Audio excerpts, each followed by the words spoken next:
my name is Julia Fenter, and I'm going to be sharing with you on something that I have entitled Finding Your Brick.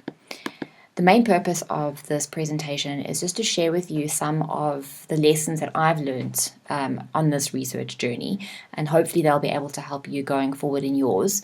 And I'm going to focus specifically on the concept of contribution, which I've likened to a brick in the wall, and the importance of journal and article quality in making this contribution. Obviously, in order to get a contribution requires reliance on work that has previously been done, and how to determine whether the work, what work can you rely on that will be of a good quality to ensure that your contribution will be the best quality it can be. So if I have to just share how I've experienced my research journey, some of you might be able to relate to it now, some of you might only be able to relate to it, in a few months or so, and some of you might not be able to relate to it at all, because I think research is something that people will struggle with different things. So not everybody will struggle with the same things in research. But the one thing that I really struggled with was just finding my way in the mass of information that is out there. I felt completely overwhelmed by the number of articles that I was coming across, and just not knowing what to focus on, and not being able to find a direction. Just being very lost in the sea of information. And it's very true when they say if you don't know where you're going, any road will get you there. And even though I knew my research output was my end goal, that was my objective, to produce an output, I had no idea how to navigate through all the resources that were at my disposal to eventually get there. But I was very blessed to have people who could come alongside me and help me and just guide my thinking and guide my searches, and guide the efforts and the time that I invested into the research process. And it all basically comes down to finding that specific question or the specific objective, what that is your particular contribution to the field. And that really does help in guiding your research efforts. It's like a guiding compass. So you are able to take decisions on, okay, is this a path I need to go down right now, or is this a path that I can maybe save for later? And it's important to take note of those different paths, because even though you might not need it now, you might need it at some point in the future, and then at least okay, I remember I am aware of, I have come across this before. So having that specific question, knowing and being very certain about what your contribution is, really does help you to move forward productively. So just to explain where the brick analogy comes from, somebody once explained contribution to me as a brick in the brick wall. If you think of your academic discipline as a brick wall, the contribution that you're making in terms of your specific, whether it's a thesis, a master's thesis, PhD, or a research article, the contribution that you're making is literally just adding to a little spot on that wall. So you're not building a brand new wall. You're not breaking the current wall down and rebuilding it. You're not even adding a layer of bricks onto that wall. All you're doing is adding one little brick in that wall. So you're making that wall a little higher. You're making that wall a little firmer, a little stronger. And I've really found that perspective of a contribution really took the pressure off of my shoulders, because it made me realize I don't need to change the world with my contribution. It would be nice if I could, but I don't have to. It really is just something small that you want to add, but it has to be something valuable, and it has to be something that is, that other people can build on, because the only way you're going to be able to build the wall is if you create something that other people can stand on as well. So if we just take this analogy and extend it to accounting education, if I had to take a snapshot of the accounting education wall, these are some of the areas that you might see on that wall. It's by no means the only areas, but it's ones that you would probably see. And every brick on this wall would represent a contribution that somebody has made in accounting education. And obviously the graphics in this image are quite large, so the bricks are big. So there's definitely more contributions in accounting education that is represented here. So for example, in educational technology, there would definitely be more than 4 contributions in that area. But the principle is that every brick on the wall represents a thesis, a master's thesis or a PhD thesis, or an article that has been produced to build on and to expand this wall. So let's just go into the core competencies, for example. So let's say you are interested in core competencies, and you would perhaps like to further your research in that area. So it's not enough just to say, okay, skill development or core competencies in students, accounting students specifically. You need to go further and deeper than that, saying, okay, I want to have a look. Maybe I'm interested perhaps in teamwork. So what has been done on teamwork in accounting education? What bricks have already been placed there? And is there space for a new brick that I can maybe add? And obviously, in order to determine whether or not there is space for your new brick, you need to make sure that you have an understanding of the bricks surrounding that area, the bricks that have already been laid before you. And that requires obviously reading and getting to grips with the literature in that particular area. Now, one way to do that would be to obviously go back to the beginning of time when the first article on teamwork and accounting education was published. But you might start there and get to the most recent article and realize that there actually isn't space for a new brick. That wall is pretty much built. It's a mature area of research. So I think what some other good advice that somebody has shared with me as well is to start with the most recent literature on that particular area. So if I would like to know if I can add anything in the teamwork space in accounting education, I would start looking at articles in accounting education from good journals and recent articles that have focused on teamwork, and to see, where does the literature currently stand, to know how I can maybe go forward and add a brick. And it's not to say that you don't need to go into the history of that research. You do, because you need to know how that research has moved and changed over time. But just in finding your specific contribution, to know whether it's something that you can add or not, it's good to start with the most recent work. And most of that recent work, remember, they would have relied on what has been done before as well. So you'll get a good idea of what has happened by looking at the most recent papers. And yeah, somebody once said to me as well, which said you need to know what is currently going on in the conversation in your particular area, and you need to know how you can add to that conversation. So it doesn't help to just have one small idea of one aspect of teamwork. You need to know kind of everything that has happened in teamwork, and perhaps even extend into the broader education literature to get an idea of what other disciplines in education have done with teamwork, for example. So in order to add to the conversation, you need to be able to know what the conversation is currently about, to be able to know where specifically your brick can fit. So like I've mentioned, finding that brick, finding that very, very specific contribution that you want to make, finding that gap does require quite a bit of reading. And it's important that you focus your reading on good articles, because it doesn't help that you build a contribution, but that you build a contribution based on articles that are not regarded as good quality, because you want to make your contribution as strong as possible.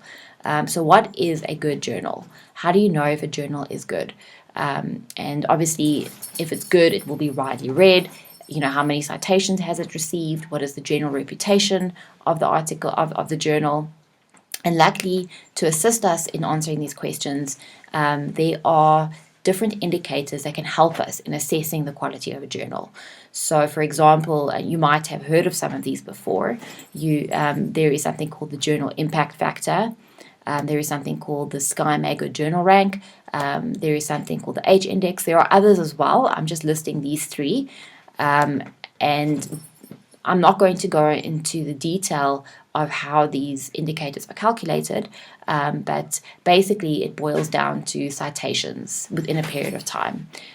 So the general principle is the more cited the papers are in a specific journal, the more impact that journal is seen to have, then the better quality the journal is. And if you want an explanation of the measures of journal quality and impact, you can go to www.edego.com, and this was a helpful website in just helping me to understand the different measures of quality that there are.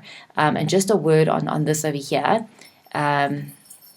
It's actually the ABDC Journal Quality List. It's the Australian Business Deans Council, not the ABCD. It's the ABDC Journal Quality List. And that's a list that is useful for researchers who want to publish. And I mean, you can look at that list if you want to assess the quality of a journal. But typically, if you want to publish in a journal, you also want to aim for a very high quality journal. And this list basically ranks journals from high quality to lower quality, from A star, A, B, and then C. So as a researcher who was wanting to publish, you would want to aim for a higher quality, perhaps an A or an A star journal. Okay, so just to show you practically what some of these indicators look like, I'm going to take you to Skymaker, and then I'm going to show you where you can find the impact factor on the UP website, and then just to show you the ABDC journal quality list, not ABCD journal quality list. Okay, so let's have a look at the Skymaker. I'm just going to type it into Google. You'll see it's going to come up. It's probably coming up quicker on mine because I use it. But if you just type in SCI or SJR, that site will come up quite quickly. So this is going to take you to the home page. And let's say I would like to evaluate a journal. Let's say I found an article in a journal and I want to see, what is the quality of this journal like. I'm just going to use this journal as an example, Assessment and Evaluation in Higher Education. It's a journal that we use quite often in education. If I just press the search button, okay, it's going to bring it up. I'm going to click on it again. And now it's going to bring up some information about this journal. And the first thing that I see is there's that word H-index. And if you remember from that previous slide, an H-index is one of those indicators of quality of a journal. So here is my H-index, is one of 72. I'll get to now on how you can interpret that. And then if you go down a little bit, you'll come across a timeline. And if you hover over that timeline, you'll see a little label comes up with Q1, or if I go to a different color, Q2. And what Q stands for is quartiles. So this particular website, and it's basically that this website uses it ranks all the journals on the Scopus database. It ranks all those journals into different quartiles according to their discipline. So within each discipline, whether it's education or economics or accounting or medical or whatever, each of those disciplines will have 4 quartiles, and journals will be ranked into those, either the top quartile or the bottom quartile. So Q1 would be the top 25% of journals in that discipline, Q2 the top 50%, Q3 top 75%, and so forth. So you can see that this journal is currently sitting in the top 25% of education journals. So that's a good indicator of the quality of the journal. And if I go down a little bit, you'll see here some information on citations. And if you go read that website that I showed you about how they calculate things like H factor and the SJR, etc., you'll see that it is primarily based on citations. So here you'll just have information about the different citations of the journal. And then at the bottom, there will be a little summary, again showing us that it is in the best quartile for education journals. And it currently has a SJR, which is the Skymaker Journal rank, of 1.52. Now, if we think back to the H index, which was 72, and this index of 1.52, how do you know what is a good index? What is a good value? And that you can only really look at if you look at the journal in the context of the other journals in that discipline. So it's not a broad general continuum for all journals saying, all the journals in the world are ranked, have a linear H index. You've got to look at look at them per category. So you'll have to have a look at all the journals in the education field or in the education discipline to see, okay, where does this journal actually fit in, and what does this SJR number look like in comparison to those numbers as well? What does my H index look like for this journal in comparison to other education journals? And to get that information, if you go into journal rankings over here, it's going to bring you up to just a list of all of the journals on the Scopus website, and you'll see the journals have been ranked according to whichever column you decide to sort it by. So the first column that you can sort it by is by that Skymaker journal rank, the SJR. You can also sort it by H index. So if I click on H index, it's going to sort it according to H index. So you see the name of the journal then changed because I was no longer sorting by SJR, but I was sorting by H index. So if you look at these H indexes in SJR, you can see that they're quite a lot higher than the one that we saw, but it's because they're in a completely different field. So you can't compare apples with pears. You need to compare apples with apples. So if I want to have a look at what do the education H indexes look like, you'll need to filter for that. So you can filter for that here. Education would fall under social sciences. For you know, since you're studying, you're probably doing it more in accounting. You would look under accounting, econometrics, and finance. That is where you would get perhaps the journals that you will be using for your masters. But if I just click on social sciences, and now I need to search for the specific area, which is education. And so now it will give me all of the education journals, and I've currently ranked them according to H index. So you see the top education journal with the top H index, it has an H index of 228. We had an H index of 72. So that just refers to the total number of citations that this journal has received in the last few years.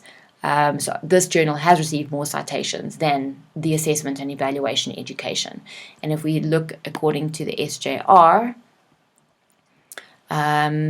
so we were 1.5, this is 5.5. So yes, there is a difference, but it's not to say that it's a bad journal, because remember that journal that we looked at was still in the top 25% of the journals. So it is still a good quality journal. Okay, so then just to show you the impact factor, it's also another indicator of quality. If we go to the UP website, you can access it there. You go to the library tab. You look under search, accredited journals. And then there's something called journal citation reports. So if you click on that and just log in,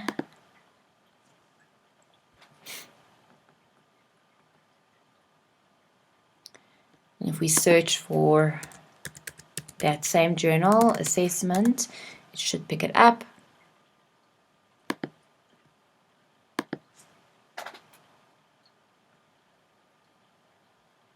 Assessment and evaluation, higher education. And now it's going to bring up all the statistics and indicators and metrics for this particular journal. And it's just busy loading. Okay, you can see it down here. So here, this journal has an impact factor of 2.473. And here it gives you some stats about the different citations. Here it shows you how this journal impact factor was calculated. So again, how do you know whether this is a good factor or not? You need to look at it in comparison to other journals perhaps in that same discipline. Okay, then just to show you the ABDC list, ABDC journal quality list. Okay, so this stands for the Australian Business Deans Council Journal Quality List, and it ranks journals from A star to C, A star being the highest, C being the lowest quality. And if you click on here, it will give you the list. If we open it, so it's an Excel document with names of all of the journals. If I just go right to the top, So there's the name of all of the journals, and then here is your rating. So you can see the journals are rated from A star right down to C. So if you want to publish in a journal, it's a good idea to see where this journal is ranked on this list and to try aim for as high a publication as possible or a higher quality journal as possible.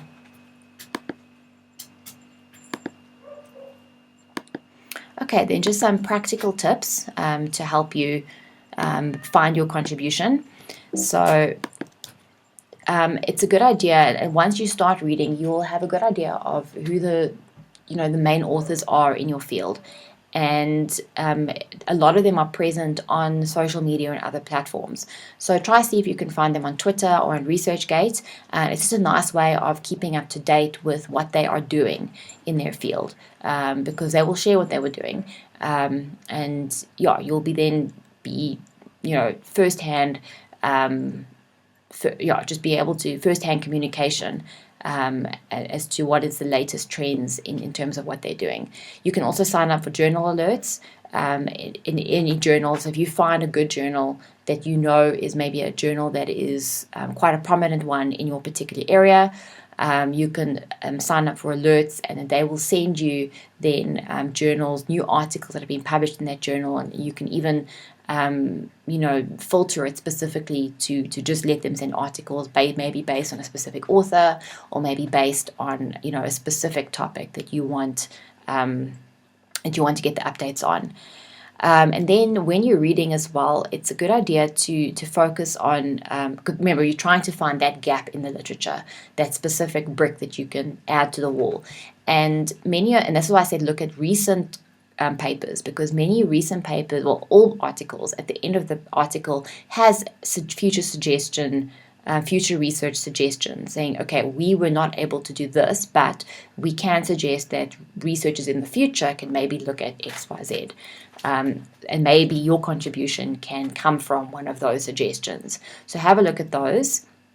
I've spoken a lot about looking at recent articles, and I'll show you on Google Scholar just how you can find the most recent articles. Obviously one way would be to go into a specific journal that that you'll be able to find something, and then just looking at the journal articles in the last 2 to 3 years.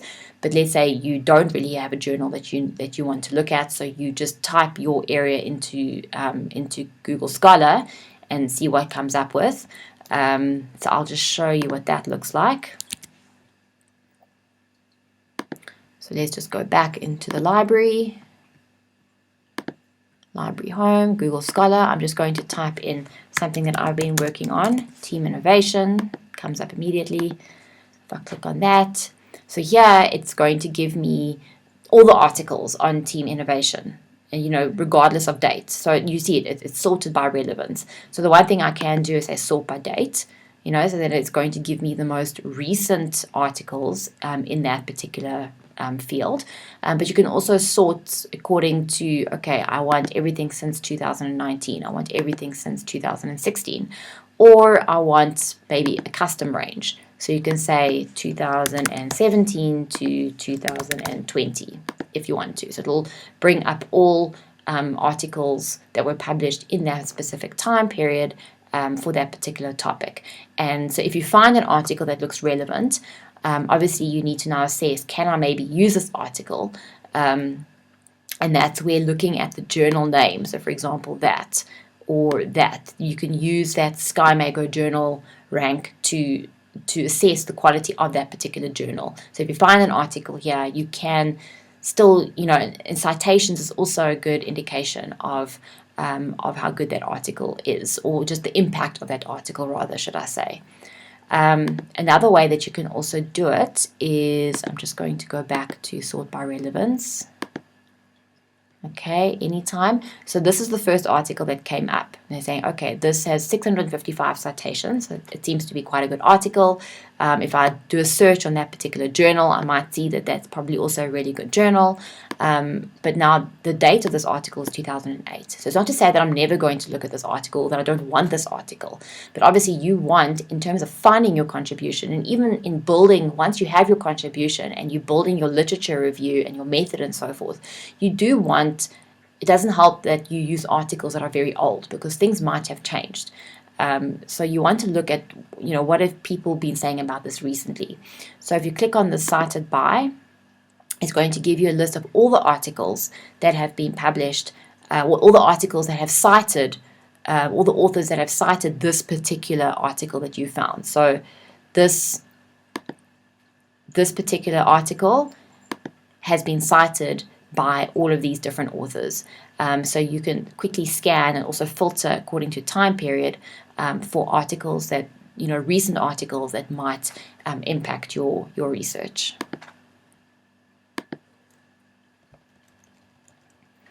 Okay, then just in terms of a note or a hint on reading, it's a lot of reading. You can't read everything, so you have to read SMART. Abstract, intro, method, and conclusion.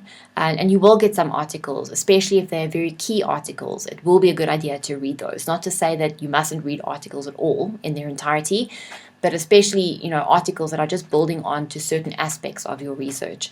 You just basically need to look at what is relevant in those articles. So you need to learn how to pull out the key important information from an article. And somebody once showed me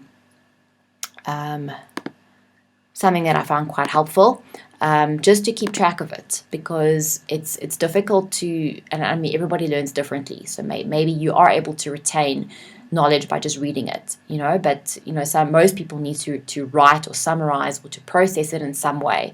But even then, you need to have one central place where you can kind of collate all of the things that you have found. And having something like this where you note, okay, the name of the article, what were the questions that were asked in this particular study, what was the theory that was used, what was the sample size, what was the setting in which the study took place, the findings, what was the contribution, and what were the limitations or further research. And by doing this, you'll get a very, very good snapshot of that brick wall.